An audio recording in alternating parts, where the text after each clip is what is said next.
Бәсекенің ережелерін қайталап айтып кетейін. Кім көп ақша табады, сол жеңіске жетті деп есептейміз. Бұл ауылда сендердің кім екендеріңді ешкім де білмейді. Сондықтан геолог боласыңдар ма, археолог боласыңдар ма, өздерің білесіңдер. Сосын телефон қолдануға болмайды.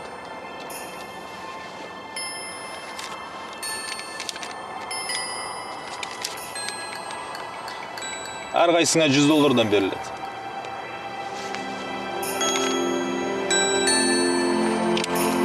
Жақсы.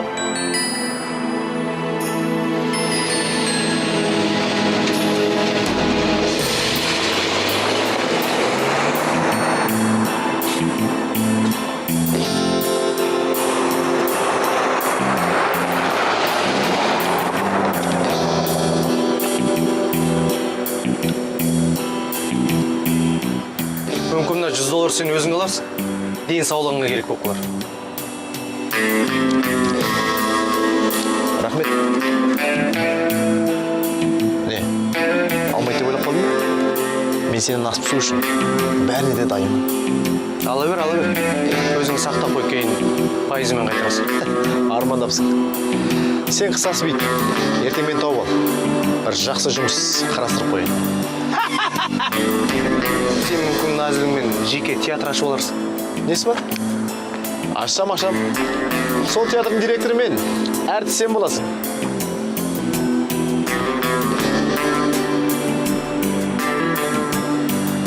Артымнан жүрмеймін.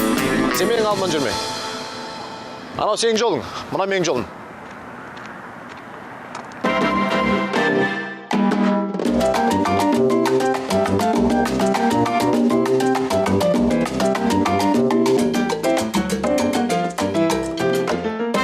Мынандай балық ұстадым ғой мен.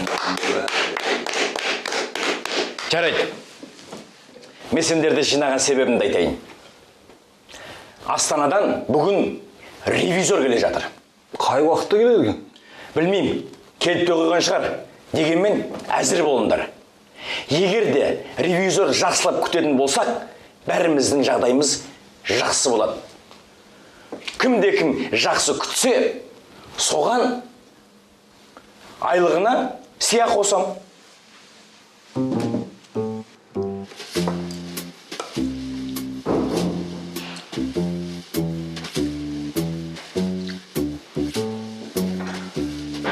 Қарындас, Әсел, бар сені шақырып жатыр. Әсел, қарындасым деп шақырды ма? Мүмкін ол сені шақырған шығар. Саудаласа бермей бар, алдыңғысына мен бардым. Менің мынаған барғым келмейді. қарындас. Қазір. Не деген жалқау едің? Не? Қалай сонда не? Ой, несі түсініксіз? Неге тапсырыс бересіз? Сәлеметсіз бе қайда? Не қалайсыз қайда? Сәлеметсіз бе? Не қалайсыз? Сіздерде не бар? Бәрі бар. Анда былай. Маған бұқтырылған балық еті мен теңіз көкөнісін әкеліңіз. Дәл осы тамақ жоқ, тауық еті бар. Оны тауық еті мен картоп әкеліңіз. Мүмкін күріш? Картоп. Күріш ала салыңызшы. Картоп. Жарайды. Әсел, картоп тазалап жіберші. Өзің тазалашы. Сервис 3. Тамақ 2.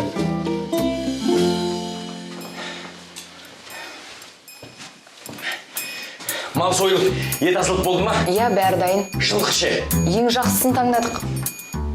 Дұрыс. Бастысы, бухгалтерияда отчет дұрыс па? Ол енді күтіп алғанымызға байланысты болады ғой. Аға, келді, көріңізші өзіңіз. Келді.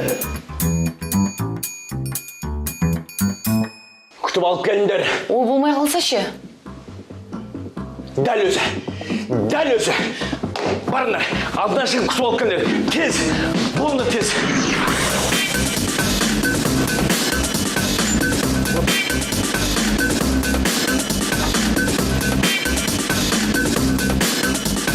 Мынау бір ауылға тексеруші қылып жіберген. Қазір әкімшілікке кіріп шығамын. Бәрі ойдағыдай. Сосын хабарласамын.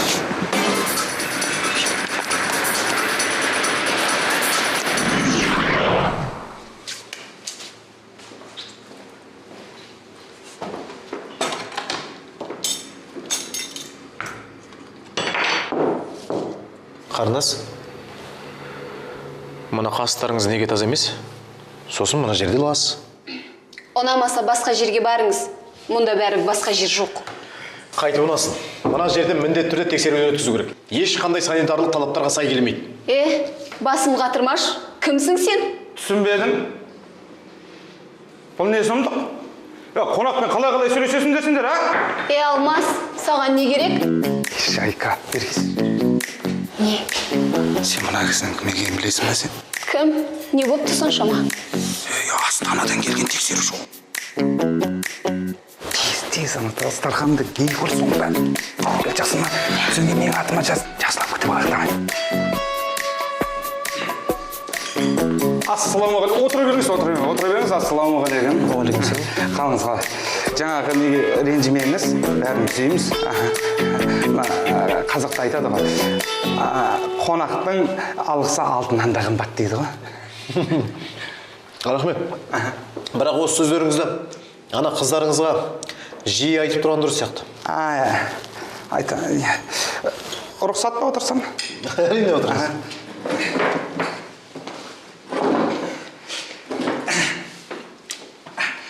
Қалай келдіңіз? Біздің ауыл қалай? Ұнап жатыр ма? Бастамасы онша емес. Тамақтан алыңыз. Әрине, қонақты бос сөзбен тойдыра алмайсың. Сіз астарып алыңыз, содан кейін мен сізді ауылмен таныстырамын. Ассаламағалейкум, Басеке, қош келдіңіз. Уағалейкум ассалам. Негізі мені бұлай қарсы алып алады деп ойлаған жоқпын. Ненің құрметіне? Қалай ненің құрметіне? Сіз қонақсыз ғой. Біз қазақ әрқашанда қонағымызды күте білген қазақпыз. Салт дәстүріміз сондай. Әдеп салтымыз сақталған ауылға келгенмен қатты қуаныштымын. Рахмет. Қалай келдіңіз? Қашан келдіңіз? Алдын айтпадыңыз ба? Жақсылап күтіп алады едік. Жаңа ғана келдім. Әлі ауылды көріп үлгерген жоқ. Жақсы болды. Өзім сізге көрсетемін ауылда. Алдымен жақсылап тұрып тамақтан алайық. Кім келсе де мені жоқ деп айт. Жүріңіз, жайғасыңыз.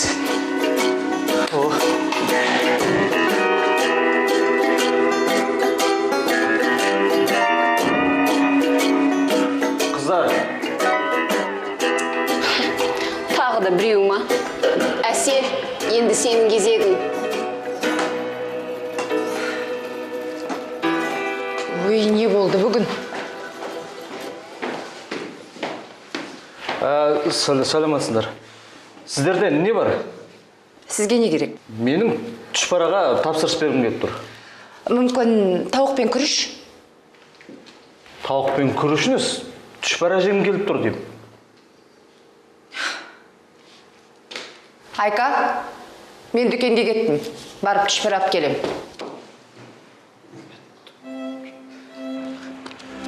Енді бұл ауылда жалпы не дамыған? Бәрі дамыған. Сауда саттық, бизнес, не сатуға? Сатуға болады дейсіз ба? Мысалы, қаласаң қой сат. Қой, иә? Тағы не сатуға болады? Қаласаң қайттан сатып ал. Қойды. Иә. О, міне, орталық ауруханамыз алдым. Кірсеңіз жүріңіз. Кіріңіз. Иә. Міне кеңіз. Ауруханаларыңыз осы екен ғой, иә? Осы міне. Айттым ғой бағана. Тіркеу орны. Ауруы бар, сауы бар, барлығы осы ауруханада емделеді. Осы жерде емделеді, иә? Міне, міне. Таныспаймыздар. Біздің аурухананың бас дәрігері сен Құрманалиев деген ағамыз. Арман, қуаныштымын танысқаныңызға. Өте қуаныштымын. Иә, біздің ауруханаға қош келдіңіз. Ал енді, мына бөлмеден бастайық. Ол жақта не бұл? Сізге дастархан жайып қойғанбыз. Жоқ, рахмет. Мен жаңған асханадан тойып тамақ ішіп. Мен бердім ғой, мен бердім. Иә, мына кісі тамақтандырған болады. Жарайды. Аралай берейік, Иә, бастайық. Мына аурухана өзі жалпы қай жыл салынған? Бұл ұмытпасам 2005 жыл салынды. 2005. Ал жөндеу жұмыстары қашан жүргізілді? Жөндеу жұмыстарын осы жаздың аяғына қарай өзіміз жоспарлап жатырмыз. Иә. Тендер. Тендер жүргіземіз. Парамен шешудің ең оңай жолы. Маған жасырмай бәрін айта беріңіз. Олай демеңіз. Оны не дегеніңіз? Бізде бәрі заңды. Комиссия жолдас. Иә, бізде заңда ондай жоқ қой бізде. Онда сіздер дәрі-дәрмекті қайдан тасисыздар? Дәрі-дәрмекті қой. Дәрі-дәрмекті қаладан алдырамыз. Өздеріңіз? Өзіміз барып алып келеміз. Ағамыздың өзі алып келеді ғой. Жүріңіз. Мына жақта не бар? Жоқ, былай қарай. Келіңіз. Ал, мына кабинет біздің мақтанышымыз, үлгі тұтатын ең мықты маманымыздың кабинеті.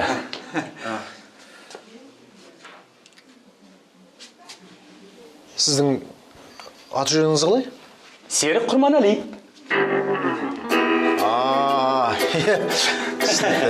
Сонда қалай, мына осыншама қысқа уақыттың ішінде бүкіл науқастарды қарап үлгере ме? Енді үлгермей жатса, бізде емші бар. Халық емшісі.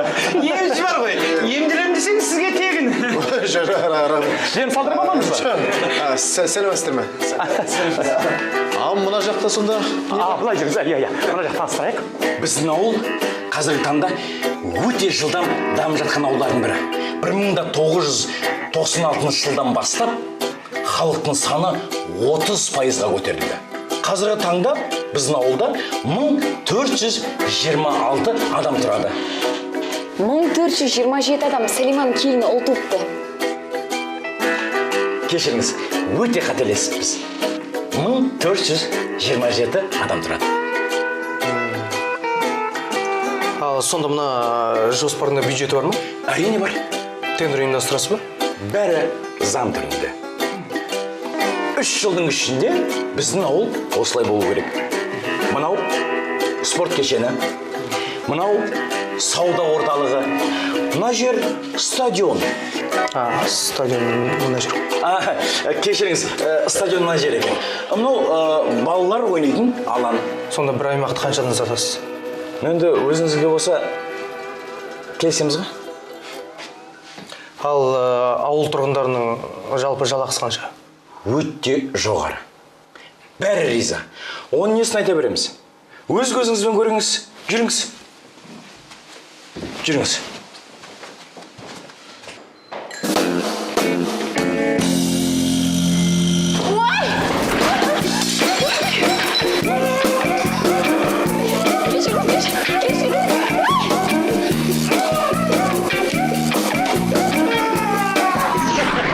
Көрдіңіздер ма? Міне, бұны мен айтқан жоқпын, бұны ақындар айтқан. Не дейді? Әйел өмір гүлі дейді. Сіздер гүлсіздер.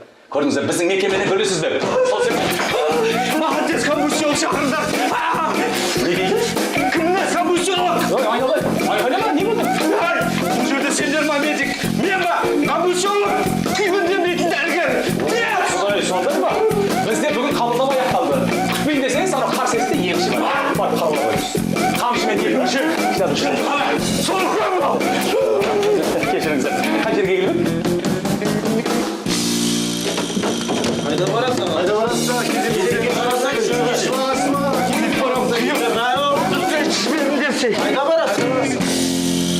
Эй, тыныш. Кіріңіздерден. Бізді кезекке қарау керек қой. Адам деген кезекке қарасын да кішкене. Таныстырып кіргізе беретін болды. Соны айтам бар.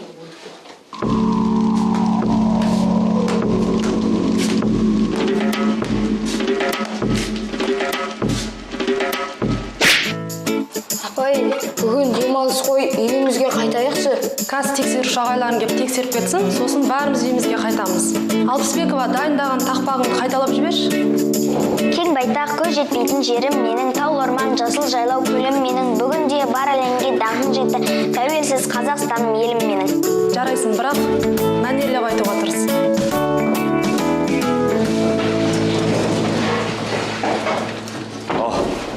Мынау біздің оқушылар. Ең үздік оқушылар және. Мынау Айбек, бұл каратэден чемпион. Айдын, бұл бокстан чемпион. Мақсатымыз самбодан чемпион. Біздің ауыл таланттарға бай. Иә. Кең байтақ көз жетпейтін жерім менің таул орман. Бастысы біздің ауылға свет, газ, су мәселесін бәрі шешіп қойғанбыз. Әр адамның үйлеріне су кіргізіп қойғанбыз. Ыстық су, суық су. Ыстық су, суық су. Тіпті көрші ауылдың адамдары біздің ауылға суға келеді. Жақсы.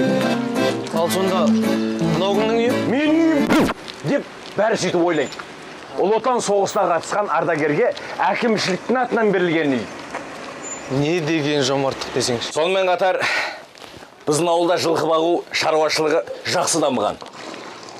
Ренжімесеңіз, мен сізге бір жақсы сәйгүлік сыйласам деп едім. Маған ба? Әрине сізге. Жігіттер, алып келіңдер. Міне, нағыз сәйгүлік. Не айтарымды білмей тұрмын, шынымды айтсам. Мынандай сый құрметтен кейін біздің қарым-қатынасымыз тіпті жақсы болатын сияқты. Тағы бір сыйлығым бар. Рұқсат етіңіз. Иығыңызға шапан жабайын.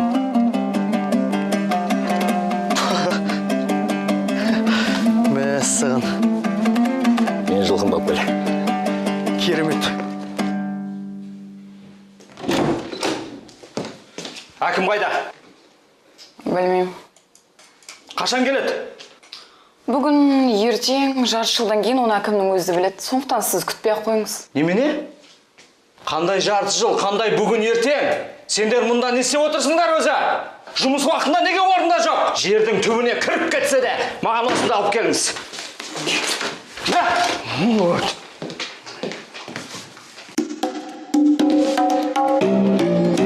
Ой, ағай, кешіріңіз, қош келдіңіз. Мен қазір әкім шақырып келемін. Әкім шақырып.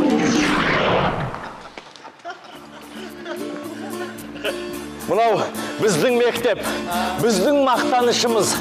Бұл мектепте менің әкем оқыды. Мен де оқыдым. Әлім оқиын деп еді, орын болмады. Өкінішке орай шетелде оқып жүр. Шетелдің қай жерінде? Англияда оқып жатыр, Англияда. Керемет. Бісміллә. Жігіттер.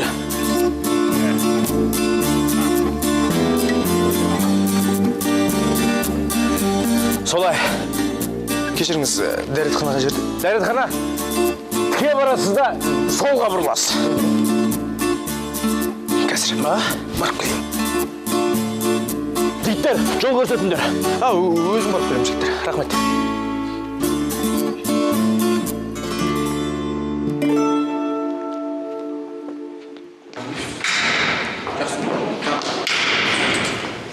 Бәрі дұрыс па? Бәрі, Құдайға шүкір. Дайын ғой бәрі. Иә, дайын. Сен не алышың бұл жерде? Бармайсың ба орныңа? Қазір тексерушілер келсе не болады? Жоқ, айтайын дейін. Мен күтіп алдым тексерушіні. Күтіп алдым. Содан оған бүкіл ауылды көрсеттім. Өзі жақсы адам екен. Біздің ауылға риза болып жатыр. Сыйақым дайын шығар, иә? Түсінбедім. Кімді күтіп алдың? Қандай сыйақы? Енді Астанадан келді ғой тексеруші. Өтірік соқпаш. Тексерушімен мен қазір кірдім ғой, қазір. Жоқ, келді ғой, айш. Күтіп алдық қой біз. Кімді күтіп алдыңдар? Тексерушіні? Тексеруші деймін келді жаңа. Тексеруші? Тексеруші. Тексеруші? Иә?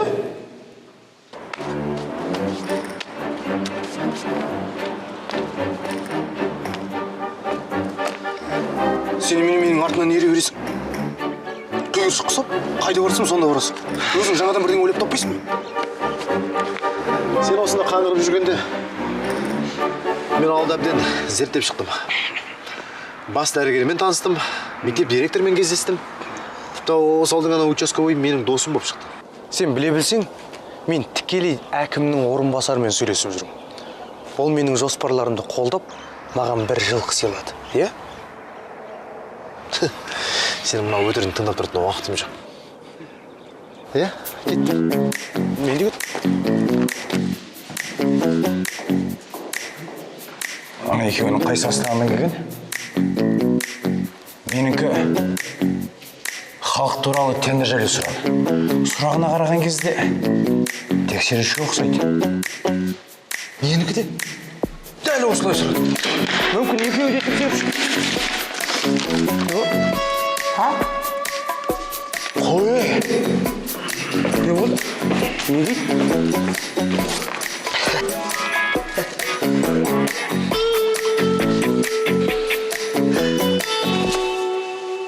Сендер кімсіңдер? Мен геологпын. Сіз ше? Мен археологпын.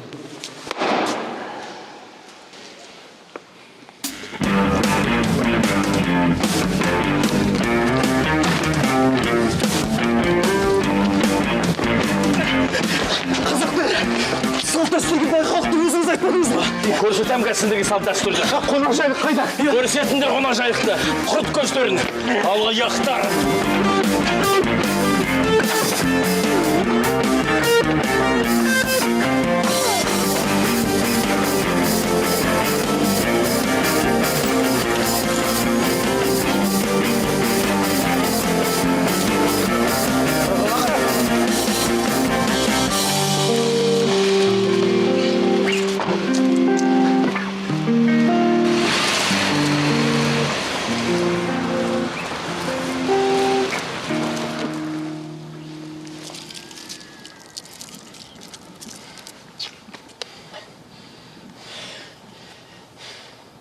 Қайсы? Әкімнің орынбасары маған ат мінгізді.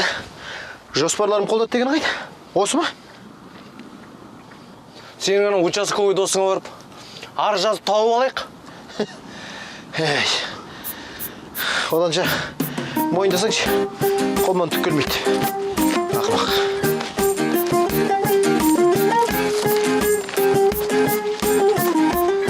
Сен осы неменеге менің артымнан ере бересің? Жоқ әлде жалғыз жүруге қорқасың? Шатағым болмасын, мен өзім білемін. Сенің жолың міне ақсақ. Сен канал. Қорқасың, ә? Қорқайын деп мойындасайшы.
жалған толған арман тынып тұрған бәсекеде бақталастық болуы шарқырас екен, қара суда ас екен, құм жиылса тас екен, міне солай өмір деген бәсеке, өмір деген бәсеке.